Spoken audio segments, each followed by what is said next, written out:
Good afternoon everyone. So ang baton ako karon kay ang laboratory exercise XML parsing in Java. So step 1 is mag-create og XML file nakapangalan og students.xml.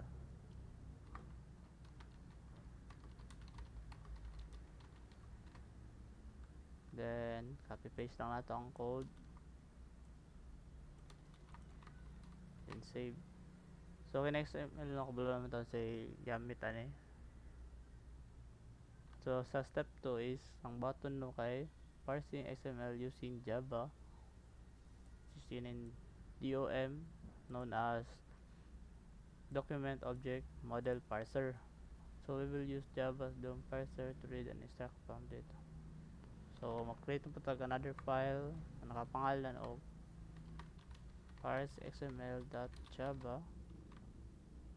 Then ato lang i-copy ang code.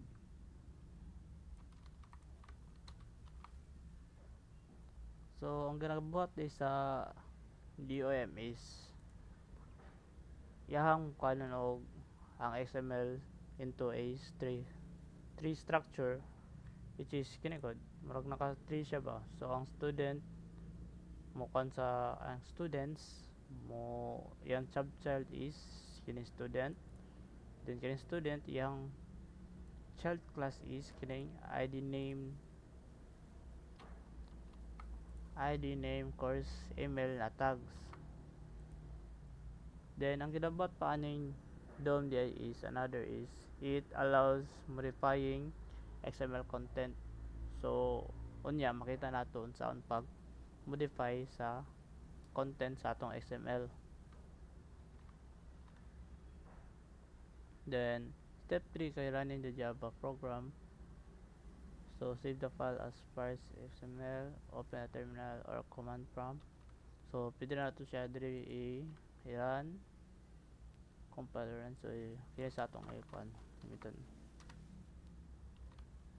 Then Java parse XML. So mo na siya malabas. So expected output is kini. So ang root element nato is kining students which is kini na s, diba? Then so ang ginabuhat sa DOM is magkuhan siya og mag-load and parse the XML file sa atong students.xml. Kikuha niyang get root element which is kining students nato. Then kikuha niyang get all students na elements which is katong name, course, email og ID. Nagamit siya og for loop. So mo to ang murag basic na pag parse XML using document object model. So napay step 3 ay step 4. So mo ni siya ang modifying XML. So mo ni isa sa ginabuhat pud sa document object model or known as DOM. So let's add a student to the XML file and save the changes following. So dere i-modify natong parse xml.java. So copy lang nato ning code, no. So naman siya. Ito lang i-control A then control V. So na-modify na nato ang code. Running the modified Java program. Save the model. So more yapon same as last time.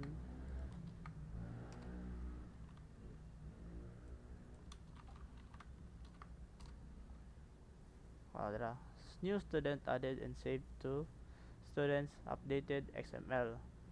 So makita mo dira siya students updated.xml. So na-update na atong mga students. So mo na ni siya ang malabas dapat. Nanay Michael Brown, software engineer Michael example. So mo to ang murag isa pa sa ginabuhat sa parsing XML. Then ang atong gigamit lang diri na is ang document object model. So as you can see, mo ni ang all students kaniha na XML, then mo ni ang updated XML na gibuhat nato, which is which is gamit ning code naka modify ta og XML file. So mao lang to. Salamat.